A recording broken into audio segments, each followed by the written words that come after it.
Assalamualaikum warahmatullahi wabarakatuh. Kami dari kelompok 2 9H akan memaparkan atau mempresentasikan PowerPoint materi yang telah kami buat tentang tradisi Islam di Indonesia. Namun sebelum kami menjelaskan materi yang telah kami buat, kami akan mengenalkan diri kami masing-masing. Nama saya Chandra Ade Putra, absen 7. Nama saya Serlaila Tubagus, absen 8. Nama saya Fadil Akmal, absen 9. Nama saya Febri Nur Atika, absen 10. Nama saya Giovanni Rizky Arina Putra, absen 11. Nama saya Hasnandini, absen 12. Tradisi Islam di Indonesia yaitu terdapat 3 poin. Pertama yaitu tradisi Nusantara sebelum Islam. Tradisi Nusantara sebelum masuknya Islam adalah kental dengan kebudayaan Hindu dan Buddha yang berpadu dengan kepercayaan asli Nusantara, yakni animisme dan dinamisme. Animisme adalah percaya benda mati memiliki roh, dan dinamisme adalah kepercayaan yang memuja arwah nenek moyang. Yang kedua, akulturasi budaya Islam. Akulturasi merupakan proses percampuran antara unsur kebudayaan yang satu dengan kebudayaan yang lain, sehingga terbentuk kebudayaan yang baru tanpa menghilangkan sama sekali ciri khas kebudayaan lama. Islam sesungguhnya membuka diri terhadap budaya-budaya dari luar Islam, asalkan sesuai prinsip-prinsip berikut ini. Yang pertama, tidak melanggar ketentuan hukum halal dan haram. Yang kedua, mendatangkan maslahat atau kebaikan, dan tidak menimbulkan mafsadat atau kerusakan. Yang ketiga, sesuai dengan prinsip al-wala, yaitu kecintaan yang hanya kepada Allah Subhanahu wa Ta'ala dan apa saja yang dicintai Allah Subhanahu wa Ta'ala. Dan al-bara, yaitu berlepas diri dan membenci dari apa saja yang dibenci oleh Allah Subhanahu wa Ta'ala. Berikut ini adalah seni budaya Nusantara yang telah mendapatkan pengaruh dari ajaran Islam, yaitu yang pertama ada nama-nama bulan dalam Jawa. Masuknya Islam ke Nusantara membawa pengaruh pada sistem penanggalan. Islam menggunakan kalender Hijriyah yang berpatokan pada perputaran bulan. Bentuk akulturasi antara penanggalan Jawa dengan penanggalan Islam dapat dilihat pada tabel berikut ini. Kemudian seni bangunan masjid di Indonesia sebutan masjid serta bangunan tempat peribadatan lain sesuai masyarakat dan bahasa setempat. Masjid disebut masjid di Jawa, masjid dalam bahasa Sunda, masjid dalam bahasa Aceh, dan masjid dalam bahasa Makassar dan Bugis. Ciri-ciri masjid-masjid kuno di Indonesia yaitu ada yang pertama atap berupa tumpang atau tersusun. Yang kedua, tidak ada menara yang berfungsi sebagai tempat mengumandangkan azan. Berbeda dengan masjid-masjid di luar Indonesia, untuk menandai datangnya waktu sholat dilakukan dengan memukul beduk atau kentongan. Yang ketiga, masjid umumnya biasanya dibangun di ibu kota atau dekat istana kerajaan. Ada juga masjid-masjid yang dianggap keramat sehingga dibangun di atas bukit maupun dekat makam. Kemudian ada seni ukir dan kaligrafi. Seni ukir yang dimaksud adalah seni ukir hias untuk hiasan masjid. Di Indonesia terdapat banyak bangunan-bangunan Islam berhiaskan berbagai motif ukiran-ukiran yang terletak pada pintu maupun tiang di bangunan keraton, masjid, gapura, atau pintu gerbang. Salah satunya adalah Masjid Mantingan Jepara yang menjadi bukti akulturasi antara budaya pra-Islam, Hindu-Buddha, dan Cina. Jejak-jejak sejarah dapat ditelusuri dari hadirat teks ataupun tulisan yang terpahat di suatu wadah tertentu. Kaligrafi Arab telah ditentukan dalam nisan-nisan di makam muslim, misalnya atas nama Fatimah binti Maimun yang wafat pada tahun 1082 Masehi. Kemudian seni tari. Sejak dahulu masyarakat Nusantara dikenal memiliki kultur yang terbuka terhadap kebudayaan asing tanpa meninggalkan jati diri kebudayaannya sendiri. Tari Zapin merupakan sebagai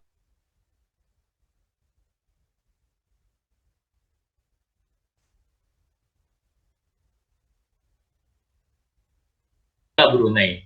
Dahulu tari ini hanya dipentaskan oleh laki-laki sebagai hiburan dan pendidikan. Namun sekarang dapat dipentaskan oleh perempuan yang dikenal dengan nama tari Zapindara. Kemudian seni musik, sebenarnya sejumlah ritual keagamaan yang dijalankan umat Islam mengandung musikalitas. Salah satu contohnya adalah alunan adzan. Kemudian jenis-jenis musik Islam yang sudah dikenal hingga sekarang yaitu Yang pertama ada orkes gambus. Orkes gambus biasanya mengiringi tari zapin yang seluruhnya dibawakan pria untuk tari pergaulan. Lagu yang dibawakan berirama Timur Tengah, sedangkan tema liriknya adalah keagamaan. Alat musiknya terdiri dari biola, gendang, tabla, dan seruling. Yang kedua ada qasidah. Qasidah adalah seni suara yang berlafazkan Islam, di mana lagu-lagunya banyak mengandung unsur-unsur dakwah Islamiyah dan nasihat-nasihat baik seluruh ajaran Islam. Kemudian ada marawis, salah satu musik berlatar Islam Arab yang hingga kini masih populer. Jenis musik ini dibawa ke Indonesia oleh para pedagang dan ulama yang berasal dari Yaman beberapa abad yang lalu. Lanjut ada seni pertunjukan. Di antara seni pertunjukan yang merupakan seni Islam adalah seni suara dan seni tari. Seni suara merupakan seni pertunjukan yang berisi salawat Nabi dengan iringan rebana. Dalam pergelarannya, para peserta terdiri atas kaum pria duduk di lantai dengan membawakan lagu-lagu berisi pujian untuk Nabi Muhammad SAW yang dibawakan secara lunak, namun iringan rebananya terasa dominan. Peserta mengenakan pakaian model Indonesia yang sejalan dengan ajaran Islam seperti peci, baju, tutup, dan sarung. Lebih dinamis lagi adalah seni pertunjukan yang dilakukan oleh para remaja. Isinya salawat Nabi dengan iringan musik yang banyak variasinya. Lebih mencolok lagi adalah pakaiannya meniru para jurid Mesir, sehingga sering disebut Mesiran. Mereka memakai celana panjang warna hitam, baju tertutup, dan tutup kepala seperti sorban dengan hiasan umbul-umbul di depannya. Gerakannya lebih dinamis karena seperti orang berbaris dan atau menari sekaligus. Di daerah bekas kerajaan-kerajaan Islam seperti Aceh, Minangkabau, dan Banten berkembang kesenian debus. Sebagai pembuka pada umumnya diawali dengan nyanyian atau pembacaan ayat-ayat suci dan Al-Quran atau salawat Nabi. Dan puncaknya diwujudkan dalam pertunjukan yang sifatnya magis berupa tusukan pisau atau benda tajam ke dalam tubuh namun tidak mempan. Dalam hal inilah para kiai di suatu pondok menunjukkan kebolehannya dalam ilmu magis selain dalam ilmu agama. Di Aceh yang terkenal dengan sebutan Serambi Mekah, terkenal tarian Saudati. Saudati berasal dari kata Syahidati yang artinya permainan orang-orang besar. Di samping itu, Saudati sering disebut Saman, karena pemainnya 8 orang. Penarinya memakai pakaian asli Aceh dan menyanyikan lagu tertentu yang isinya berupa salawat Nabi. Yang kedua ada seni sastra. Seni sastra yang berkembang pada zaman Islam umumnya berkembang di daerah sekitar Selat Malaka atau daerah Melayu dan di Jawa. Ditinjau dari corak dan isinya, kesusastraan zaman Islam dibagi menjadi beberapa jenis. Meskipun pembagian itu tidak dapat dilakukan secara tegas sebab sering terjadi suatu naskah dapat dimasukkan ke dalam dua golongan sekaligus. Jenis-jenis karya sastra yang sesuai dengan ajaran Islam diantaranya sebagai berikut. Yang pertama ada babat. Babat adalah dongeng yang sengaja diubah sebagai cerita sejarah. Dalam babat, tokoh, tempat, dan peristiwa hampir semua ada dalam sejarah, tetapi penggambarannya dilakukan secara berlebihan. Yang kedua ada hikayat. Hikayat adalah cerita atau dongeng yang biasanya penuh dengan keajaiban dan keanehan. Tidak jarang hikayat berpangkal pada tokoh-tokoh sejarah atau peristiwa yang benar-benar terjadi. Yang ketiga ada suluk. Suluk adalah kitab-kitab yang menguraikan soal tasawuf. Kitab suluk sangat menarik karena sifatnya pateisme, yaitu menjelaskan tentang bersatunya manusia dengan Tuhan. Lanjut ada kesenian debus. Debus lebih dikenal sebagai kesenian asli masyarakat Banten yang berkembang sejak abad ke-18. Kesenian ini bermula sejak abad ke-16 pada masa pemerintahan Maulana Hasanuddin dari Banten. Debus mulai dikenal masyarakat Banten sebagai salah satu cara penyebaran agama Islam. Debus merupakan kesenian bela diri yang mempertunjukkan kemampuan manusia yang luar biasa, misalnya kebal senjata tajam, kebal air keras, dan lain-lain. Kesenian ini berawal pada masa pemerintahan Maulana Hasanuddin. Aksi debus pada pertunjukan acara budaya Banten. Pada zaman Ageng Tirtayasa dari Banten, debus menjadi sebuah alat untuk memompa semangat juang rakyat Banten melawan penjajah Belanda pada masa itu. Kesenian debus saat ini merupakan kombinasi antara seni tari dan suara. Debus dalam bahasa Arab berarti tongkat besi dengan ujung runcing berhulu bundar. Bagi sebagian masyarakat awam, kesenian debus memang terbilang sangat ekstrim. Pada masa sekarang, debus dipergunakan sebagai seni bela diri yang banyak dipertontonkan untuk acara kebudayaan ataupun upacara adat. Namun ada juga yang menyebutkan debus berasal dari daerah Timur Tengah bernama Al-Madad yang diperkenalkan ke daerah Banten ini sebagai salah satu cara penyebaran Islam. Melestarikan tradisi Islam di Nusantara. Tradisi adalah kebiasaan atau adat istiadat yang dilakukan turun-temurun oleh masyarakat. Sebagaimana diketahui bahwa sebelum Islam datang, masyarakat Nusantara sudah mengenai berbagai kepercayaan dan memiliki beragam tradisi lokal. Melalui kehadiran Islam, kepercayaan dan tradisi Nusantara tersebut membaur dan muncullah tradisi Islam Nusantara sebagai bentuk alkulturasi antara ajaran Islam dan tradisi Nusantara. Contoh-contoh tradisi atau budaya Islam. Yang pertama ada halal bihalal. Halal bihalal dan bersilaturahmi kepada sesama setelah melaksanakan sholat id merupakan adat dan kebiasaan yang telah mengakar di tanah air. Halal bihalal tersebut dimaksudkan untuk saling bermaaf-maafan atas segala dosa dan kesalahan baik disengaja maupun tidak.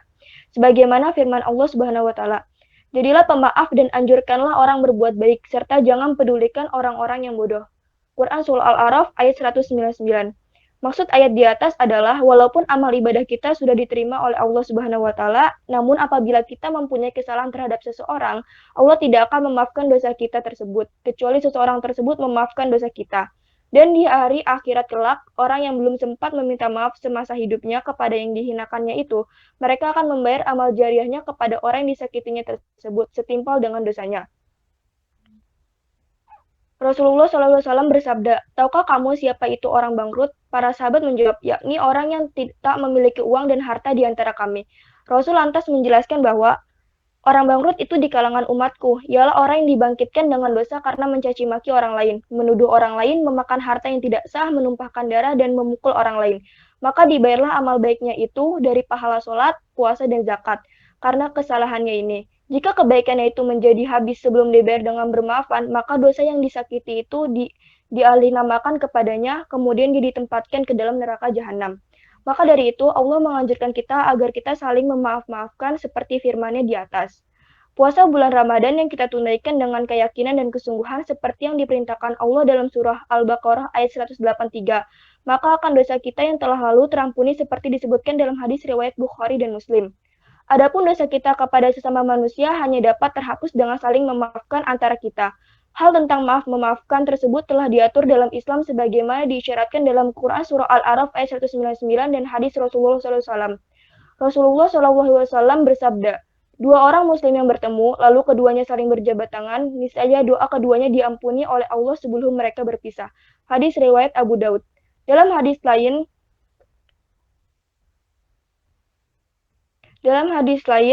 yang diriwayatkan oleh Hakim dan Tarmuzi ditegaskan bahwa golongan yang paling banyak akan masuk surga adalah orang-orang yang bertakwa kepada Allah dan orang-orang yang memiliki akhlak yang baik. Para ahli tafsir menyebutkan bahwa hadis tersebut menjelaskan firman Allah dalam surah Al-Qalam ayat 4. Yang kedua, tabut atau tabuik. Tabut atau tabuik adalah upacara tradisional masyarakat Bengkulu dan Padang untuk mengenang kisah kepahlawanan dan kematian Hasan dan Husain bin Ali bin Abi Thalib, cucu Nabi Muhammad SAW.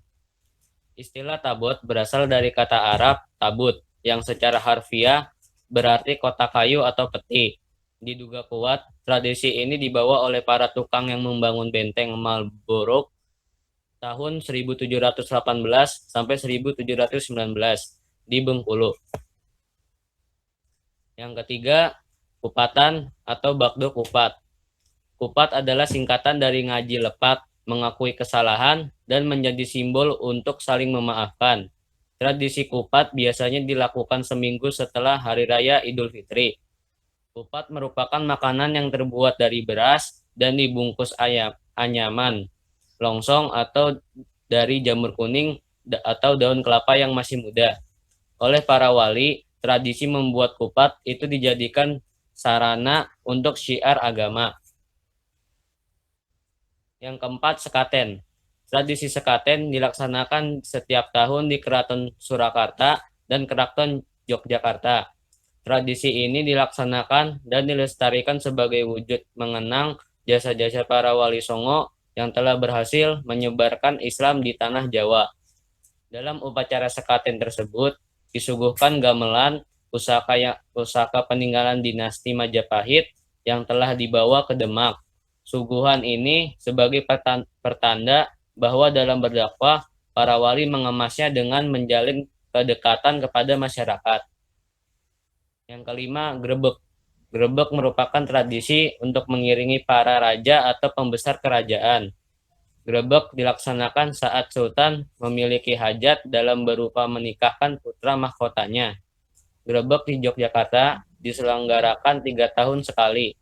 Selain kota Yogyakarta, yang menyelenggarakan pesta grebek adalah kota Solo, kota Cirebon, dan kota Demak. Selanjutnya adalah grebek besar di Demak. Grebek besar di Demak ini merupakan upacara tradisional yang setiap tahun dilaksanakan di Kabupaten Demak, Jawa Timur. Tradisi ini dilakukan setiap tanggal 10 Zulhijjah bertepatan dengan datangnya Hari Raya Idul Kurban. Selanjutnya ada Kerobok Maulid. Di kawasan Kedaton Kutai Kartanegara diselenggarakan tradisi Kerobok Maulid yang artinya berkerumun atau berkerubun oleh banyak orang. Tradisi ini dilakukan dalam rangka memperingati hari kelahiran Nabi Muhammad SAW. Selanjutnya ada Rabu Kasan. Tradisi ini dilaksanakan di Bangka di setiap tahun, tepatnya pada hari Rabu terakhir di bulan Safar. Tujuan dari tradisi ini adalah agar dijauhkan dari bala. Selanjutnya ada Dukderan. Tradisi Dukderan merupakan tradisi khas yang dilakukan oleh masyarakat Semarang. Tradisi ini dilakukan untuk menyambut datangnya bulan puasa. Selanjutnya juga ada Tumpengan. Tumpengan sendiri adalah cara penyajian nasi beserta lauk pauknya dalam satu kerucut. Biasanya dibuat pada saat keduri atau perayaan besar. Budaya tumpengan ini juga sudah menjadi tradisi nasional bangsa Indonesia.